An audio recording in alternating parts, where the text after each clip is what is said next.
Dylan, son of the sea Thomas, was a popular Welsh poet, and while all his poems are written in English and not Welsh, he is widely accepted as one of the most highly regarded Welsh poets ever.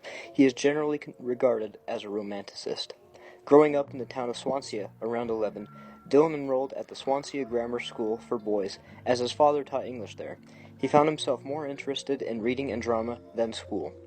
In his first year, he published a poem in the school's magazine and went on to become the editor before he left. He was athletic in his younger years and won the school's mile run at 12. He carried a newspaper photograph of the achievement until his death. At age 16, he dropped out of school and became a reporter for the South Wales Daily Post. After leaving 18 months later, he became a freelance journalist and wrote often. Half of his 90 published poems were written during this time of 1930 to 1934. Published in 1934, his volume 18 poems were met with critical acclaim and included The Force That Through the Green Fuse Drives the Flower, a poem that introduces us to Dylan's style of deeply philosophical poems that seek an interpretation and understanding of reality. He found himself married in 1936 to Caitlin McNamara, and Thomas liked to brag about how quickly they found themselves in love. Caitlin was in a relationship already at the time. Thomas did not prove to be very loyal. During World War II, Dylan found himself developing health issues. It seems that the wartime also contributed to his writing style, writing poems such as A Refusal to Mourn the Death by Fire of a Child in London. In his later years, he found himself working for the BBC and touring around the world.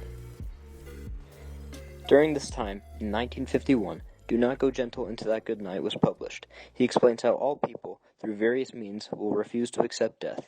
It reads, Do not go gentle into that good night. Old age should burn and rave at close of day, rage against the dying of the light.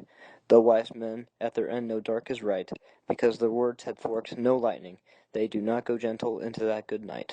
Good men, the last wave by, crying how bright their frail deeds might have danced in a green bay, rage against the dying of the light.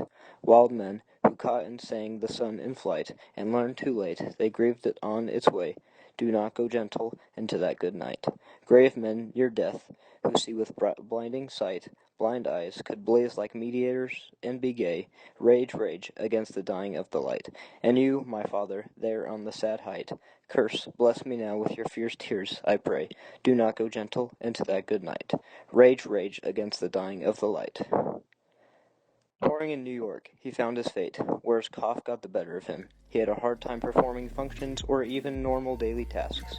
He was admitted to St. Vincent's Hospital in a coma, where he died on the 9th of November in 1953.